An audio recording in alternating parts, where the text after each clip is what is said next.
के अर्थ या तो व्यवहारिक विचार, ठीक है।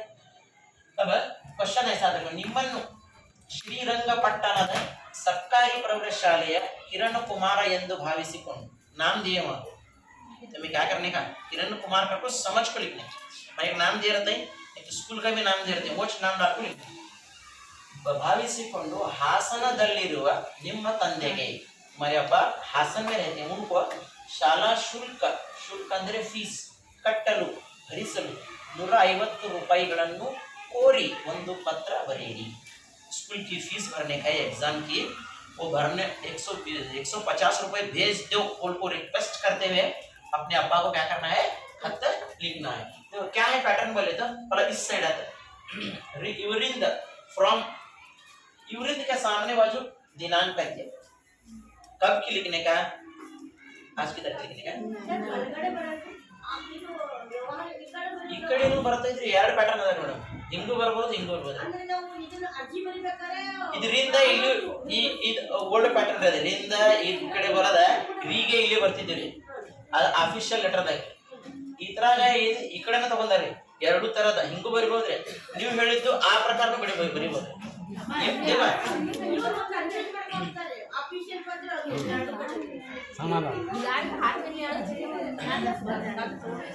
देखो एक मिनट है, ऑफिशियल जो रहता है, देखो अभी एक पेपर है, एक तुम्हारा एग्जाम का पेपर है, ठीक है।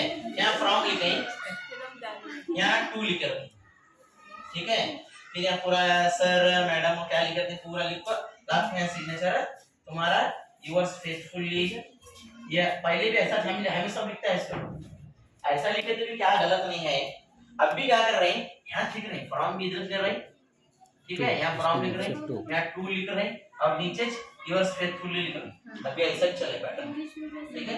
तुम्हें ऐसा भी लिखो चाहे ऐसा भी लिखो, लेकिन एक कौन सा ही पकड़ो।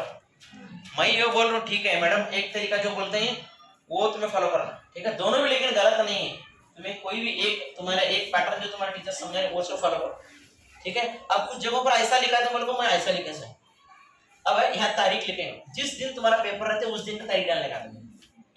अब देखो किरण कुमार, उसके नीचे 9वीं तरगति, उसके नीचे स्कूल का नाम, उसके नीचे गाँव का नाम, ऐसा लिखने का, लंबी लाइन पकड़ के जाने का नहीं, ठीक है। यो का पिन कोड है क्या जरूरी नहीं, छोड़े तो भी चलते, क्या जरूरी नहीं। तीर्थ रूप ತಂದೆಯವರಿಗೆ, ये कॉमन है, अब्बा को अम्मी को लिखे रहते, ये पैराग्राफ कॉमन, दिमाग में फिट कर ले कुछ छोड़ने का। तीर्ಥ ರೂಪ गए इस विषय, ತಂದೆಯವರಿಗೆ ನಿಮ್ಮ ಮಗನು ಮಾಡುವ ನಮಸ್ಕಾರಗಳು, ठीक है। या किरण कुमार को दिए या मगड़ करके लिखने का नहीं भी, नहीं है ना, गड़बड़ में रहते हैं, हमारे दिमाग काम नहीं करता, सोच को पूरा फ्री एग्जाम लिखने का, दिमाग में क्या भी टेंशन भर ले को एग्जाम लिखवाने का। ಇಲ್ಲಿ ನಾನು ಆರೋಗ್ಯವಾಗಿದ್ದೇನೆ, यहाँ मैं खैरियत से हूँ, ಅಲ್ಲಿ ನಿಮ್ಮ ಮತ್ತು ಅಮ್ಮನ ಆರೋಗ್ಯ ಹೇಗಿದೆ, वहाँ पर घर पर आपकी और अम्मी की तबीयत कैसी है, ಯಾವುದಕ್ಕೂ ಪತ್ರ ಬರೆಯಿರಿ, ನನಗೆ ತಿಳಿಸಲು ಪತ್ರ ಬರೆಯಿರಿ। ಇಲ್ಲಿ ನಾನು ಚೆನ್ನಾಗಿ ವಿದ್ಯಾಭ್ಯಾಸ ಮಾಡುತ್ತಿದ್ದೇನೆ, मेहनत पढ़ाई कर रही हूँ, ನಿಮ್ಮ ಅಪೇಕ್ಷೆಯಂತೆ आपकी उम्मीद के मुताबिक ಪ್ರಥಮ ಸ್ಥಾನದಲ್ಲಿ ಉತ್ತೀರ್ಣನಾಗಲು ಪಾಸ್ ಆಗಲು ಪ್ರಯತ್ನಿಸುತ್ತಿದ್ದೇನೆ। ये है कॉमन पैराग्राफ, ठीक है। अब्बा को अम्मी को लिखो पेपर मैक्सिमम पूछते तो ये बायोडाटा नाम। अब सेकंड पैराग्राफ जो करें तो देखो इसके बराबर पैराग्राफ करना, फर्स्ट पैराग्राफ यहाँ, सेकंड पैराग्राफ यहाँ, सी नहीं करने का, बराबर स्टेप बाय स्टेप। अब सेकंड पैराग्राफ में क्वेश्चन जो रहते तो उसके बारे में लिखने का रहते। क्वेश्चन में क्या दी, 150 रुपये भेजो को क्वेश्चन है। अब वो ಮುಖ್ಯ ಪತ್ರದ ಮುಖ್ಯ ವಿಚಾರವೇನೆಂದರೆ ಜೂನ್ 10ನೇ ತಾರೀಕಿನ ಒಳಗಾಗಿ 10 तारीख के पहला ವಾರ್ಷಿಕ ಪರೀಕ್ಷೆಯ ಶುಲ್ಕ एग्जाम की फीस 150 ರೂಪಾಯಿಗಳು ಭರಿಸಬೇಕಾಗಿದೆ, ಭರನಾ है। ತಾವು ಆದಷ್ಟು ಬೇಗ ಅಂಚೆ ಮೂಲಕ ಅಂದರೆ ಪೋಸ್ಟ್ ಮೂಲಕ ಹಣ ಕಳುಹಿಸಿ ಕೊಡಿ ಎಂದು ಕೇಳಿಕೊಳ್ಳುತ್ತೇನೆ। पहले पोस्ट ही भेजते थे, इतना फोन पे कर छोड़ते, ठीक है। फोन पे ಮೂಲಕ बोल के तो भी क्या गलत नहीं है, ठीक है। पोस्ट से आपको हमें कार्ड लेको जाको हेडमास्टर के अकाउंट में डालता, सीधा हेडमास्टर के अकाउंट में पैसा। ಮನೆಯಲ್ಲಿ ಎಲ್ಲರಿಗೂ ನನ್ನ ನಮಸ್ಕಾರಗಳನ್ನು ತಿಳಿಸಿರಿ, ಖತಮ್ ಖತಮ್ ಹಾರೆ।